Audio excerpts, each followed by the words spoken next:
요한복음 6장 51절에 나는 하늘로서 내려온 산 떡이니 사람이 이 떡을 먹으면 영생하리라.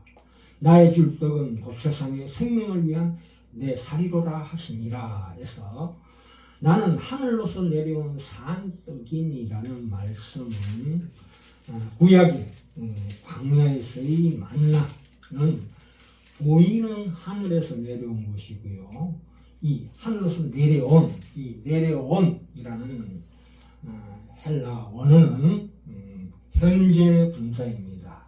그래서 계속해서 모든 시대를 통하여 끊임없이 내려오는 활동, 다시 말해서 그 말씀, 성령님의 사역을 가리킵니다. 이 산떡이 나중에 성찬으로 제정이 됩니다. 기독교의 성찬은 구약에 있는 유월절 잔치의 후신으로서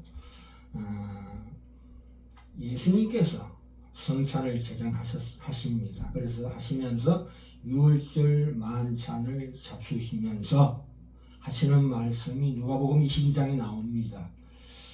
내가 고난받기 전에 내가 재림할 때까지 유월절 음식을 먹기를 원한다. 이렇게 말씀하셨습니다. 이 만나는 가나안이신 예수 그리스도의 몸을 의미합니다. 만나가 왜냐하면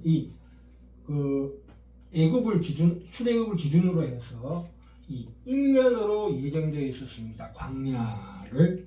근데 1월에 있는 6월절은 1년의 시작이죠. 그래서 이 광야에서 너희를 낮추시기 위해서 이 만나를 주신 것입니다. 근데 이 만나를 광야에서 이스라엘 백성들은 세상적인 물질에 대한 탐심으로 오용됐죠. 이 물질적인 양식을 그림자입니다. 예수 그리스도 몸된 그 가나안을 들어가기 위한 양식이었는데 그것을 오용했죠. 그래서 이 산떡은 예수님의 화약을 의미합니다. 실물이요 영원히 살리는 효과를 가지는 생명의 만나입니다. 자, 여기서 54절에 보시면 이 먹고라는 말씀이 있는데요. 이것도 현재형입니다. 아까 내리는이 현재 분사인 것처럼 이것도 현재형인데 그러니까 우리가 초식동물이 되새김질 하듯이 온종일 예수님의 살을 온종일 먹는 것과 같이 항상 교제를 나누는 것을 의미합니다. 이 그리스도의 사역에서 이 먹는다는 것은 굉장히 중요한 역할을 합니다. 예수님께서 유독 잔치 비유를 굉장히 좋아하십니다. 실제로 요한복음 2장에 가시면 혼인잔치에서 물을 포도주로 만드셨죠. 예수님의 흘린 피의 예표입니다. 그리고 삭개오 같은 세리의 집으로부터 이 바리새인의 집까지 그 집주인의 신분을 따지지 않고 참여하십니다. 누가복음 19장 그리고 7장에 나오는 대목입니다. 먹는다는 것은 신비한 깊이를 우리가 반드시 알아야 합니다. 이 먹는다는 것은 이 죽은 것이 산 것으로의 화함입니다. 그러니까 음식은 다 죽은 것이죠. 그것은 먹었는데 먹고 소화되고 그렇게 되면 새로운 물질, 새 사람, 다른 것으로 바뀐다는 뜻입니다. 이 산 것으로의 화함이다.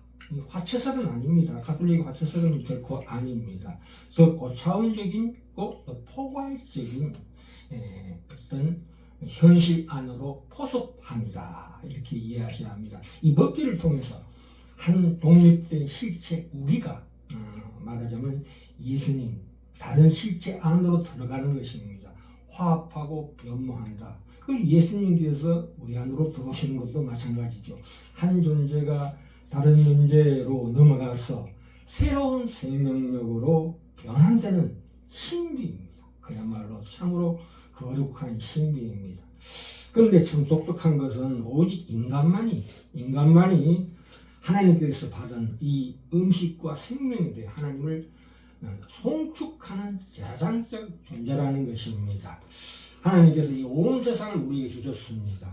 자연과 모든 것을 주신 선물입니다. 우리에게 세상을 먹게 해주신 하나님의 그 섭리와 경륜을 우리가 이 함께 먹음을 통해서 완성되고 유지되는, 말하자면 창조 세계를 대표하여 하나님께 예배하고 영광을 돌리는 제사장적 존재라는 거지요. 창세기 1장 28절에 생육하고 번성하고 지배하라는 명령에 따른 것입니다. 특별히 누가복음 19장에서 예수님과 삭개오가 만나는 장면에 보시면, 그 외에도 이 복음서들을 보시면 환대를 베푸는 예수님과 또 환대를 받아들이는 예수를 멋들어지게 교체해서 설명하고 있습니다. 그분이 우리를 초대하고 그와 동시에 그분을 우리의 삶에 초청합니다.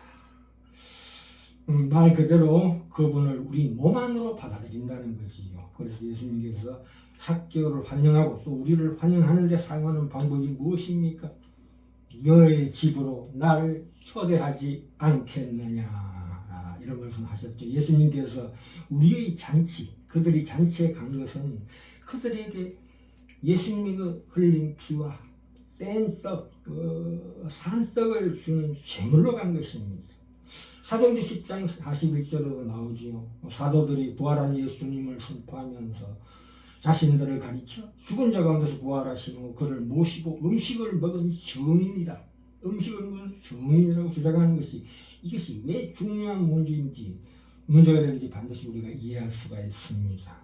성찬례의 그 떡과 포도주, 뺀 떡과 흘린 피, 이것을 의미하는 것입니다. 자, 우리가 누가복음 19장의 삭개오의 예를 다시 한번 봅시다. 8절에 가시면 굉장히 중요한 말씀인데요. 이게 삭개오가 서서 주께 여짜오되 주여 보시옵소서, 내 수의 절반을 가난한 자들에게 주겠사오며 만일 네 것을 소색한 일이 있으면 4배나 갚겠나이다. 이 8절에서 삭개오가 예수님과 함께하는 그 잔치에서 식탁에서 벌떡 일어납니다. 그래서 삭개오가 이 말하는 것은, 그 내용은 참으로 엄숙하고 결정적인 것임을 우리가 나타내고 있습니다.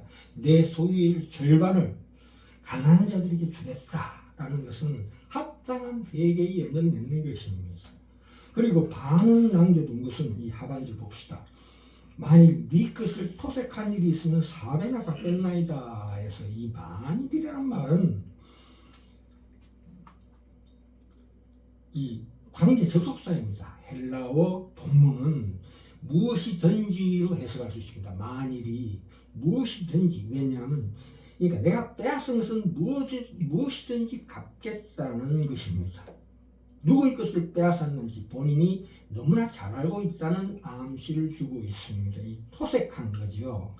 그러니까 밀수출이나 부당한 거래를 찾아내가지고 고발한다는 협박을 해서, 그래서 이 세리들이 이 과정에서 협박해서 엄청난 돈을 빼앗았죠. 그래서 결국 삭개오는 그의 약속대로 실행했습니다. 아마도 그의 재산은 거의 남아있지 않았을 것입니다. 그래서 결론입니다. 세리장 삭개오는 예수님 자신 그 산떡을 먹은 자로서 성경에 기록되어서 널리 오고 가는 세대에 영원토록 남아있게 됩니다.